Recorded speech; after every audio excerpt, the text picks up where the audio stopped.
Welcome to our Four Reels Jack Reacher feature. Nice to meet you.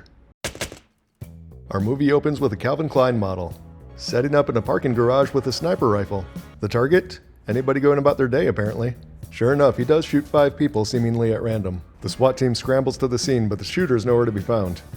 There is, however, a mountain of evidence, which includes a quarter from this nearby parking meter. Fingerprint analysis of the quarter ties it to James Barr.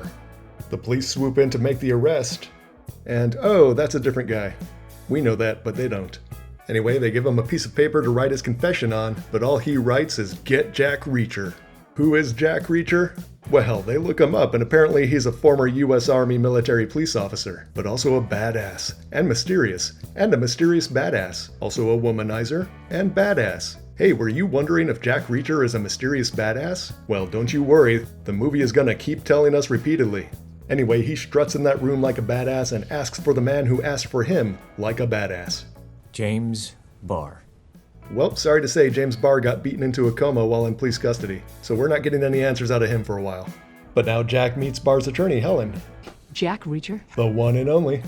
Well, Jack tries to peace on out of there, saying he has no idea why Barr asked to contact him.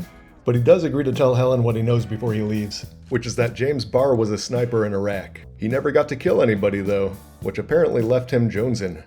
One fine day he decides to get his fix by popping off a bunch of military contractors. Turns out though, they were all involved in some sort of sex trafficking scheme. So happy coincidence, and it all gets swept under the rug. Anyway, Jack Reacher makes Barr a promise that if he ever gets into trouble again, Reacher's gonna show up to bury him. But anyway, he's been caught and going to jail, so no need for all that. Except, surprise, he's gonna stay and help after all, on the condition that Helen actually looks into the victims of the shooting. First on the agenda is speaking to one of their fathers. Not the best idea. Meanwhile, Jack Reacher is double-checking all the police work. Says it's an open and shut case. It's open and shut. Yep.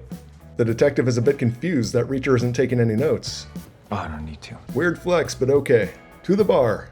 Reacher finishes up dinner and stares down the waitress in a way that would get most of us arrested. But quickly, another attractive young woman throws herself at him. He insinuates that she must be a prostitute. Well, she takes offense to that. And so do her 4 brothers. So now it's outside for the street fight. It's 4-on-1 with everybody politely waiting their turn. But you already know how it goes. Jack Reacher is a badass and wins handily. Cops show up to arrest him, and suddenly he suspects the whole fight was a setup. Helen shows up to bail him out of this jam, then takes him back to a seedy motel, where he washes the only shirt he owns in a sink. Not joking, this is supposed to be badass, I guess. But it works because the tension's running high. Psych. Anyway, let's check up on the actual shooter we saw from the beginning. He's meeting with this rando thug, who tells him about Jack Reacher being brought in for the investigation, but says, "Don't worry about it, I hired some people to beat him up at a bar." Well, the shooter's not happy because that's sloppy work that can blow back on him. And neither is his boss, a fairly intense Russian mobster. Well, the boss tells rando thug to show he's sorry by literally eating his own fingers. He starts with the thumb. I would've gone pinky. But he can't bring himself to do it, so gets fired. Meanwhile, Jack Reacher tracks down the woman from the bar. He stares her down until she admits it was Jeb who put her up to it. Oh, this is Jeb, by the way. He demands the address and her car. And she's so smitten she asks him on a real date. But sorry, sweetie, Jack Reacher's a lone wolf. He shows up to Jeb's address to find a woman outside in a coma. Oh, psych, she was only playing. Well, inside there's signs of a struggle. And another about to go down. Bam!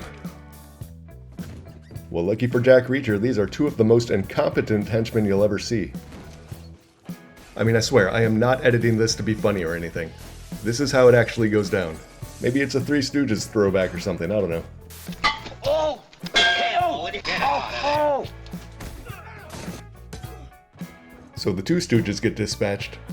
And we're joined by the 3rd, who doesn't realize guns have range. He tells them Jeb is missing, and then Reacher steals his car too. Later, he and Helen are discussing the case, and he says now he has doubts that Barr did it. Mostly because he left behind too much evidence, including his fingerprint on the quarter in the meter. I mean, why bother paying for parking when you're about to go on a killing spree, right? But mostly it's the hired thugs coming after Reacher that triggered his doubt. Oh, and by the way, he's being followed right now. So he asks Helen to run the tag number. Well, when she does, the boss of the Finger Eaters gets alerted. So he calls up the Calvin Klein sniper who, yes, is in the car following Reacher. Anyway, the license plate comes back registered to a company called Liebendauer. But wait, one of the victims was engaged in a legal battle against Liebendauer. Could this be an assassination disguised as a mass shooting? Yes, we're on the same page now.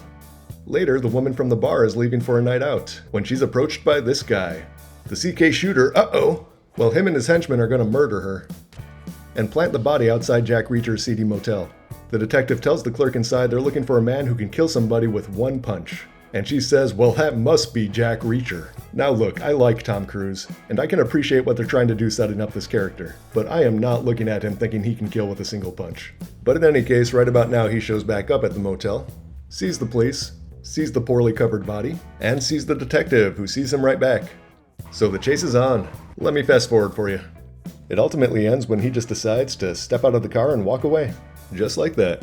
Well, now the detective pays a visit to Helen along with her father, the DA. They warn her that Reacher has murdered a woman and fled the police. But guess who's calling with a couple more twists? Firstly, he has now stolen her car. But also, he's been getting followed from day one, when only Helen, her father, and the detective knew he was there. So one of them has to be in on it. Ooh, Don't worry though, everybody leaves. Next, Jack Reacher heads to a shooting range Barr used to frequent. The owner is an ex-Marine, who tells Reacher he'll talk to him about Barr if he can put 3 rounds in the center of a target. But he gets 4 bullets to do it for dramatic effect. And this plays out exactly as you would expect. So let's talk about Barr. The owner claims Barr is the best civilian shot he's ever seen, but Reacher tells him he was never this good in the army. So maybe a better shooter was switching targets with Barr in order to make him look like a better shot, as part of a conspiracy to frame him for murder. A bit of a stretch, sure, but let's go to the cameras. Oh snap, it's the CK sniper.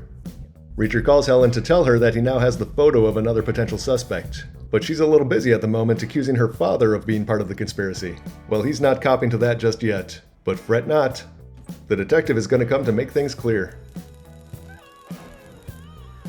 Reacher tries to call Helen, but the CK sniper answers. Tells Reacher the standard, come to our location alone. And again, Jack Reacher tries to flex with his memory. You got a pen? Don't need one. That's not as intimidating as you think it is, my dude. So now we have the boss of the Finger Eaters, the CK sniper, the crooked detective, and about a dozen armed henchmen laying in wait. So what is Reacher's strategy? To drive in there with his seat reclined. I am not even joking. The car gets stuck on a rock, but it's okay. He brought a knife. I mean, really, this entire operation would be an immediate and embarrassing failure, if not for that ex-Marine coming in clutch with the covering fire. Better buy that man a rip it. Well, after hiding for about 10 minutes, Reacher finally hits a guy with a rock and takes his gun. I assume that was part of the plan as well. Now we finally get our showdown between Jack Reacher and CK Sniper. Reacher wins it with a boot to the face, then makes quick work of the crooked detective. So now it's just them and the boss of the Finger Eaters. Time to call the police. But oh wait, Jack Reacher, you're a fugitive. Who are the police gonna believe? Problem solved. You're welcome, Helen. Wait, that's it? It's just over? Yup. So that'll wrap us up for this video. Thanks for watching, and we'll see you at the next one.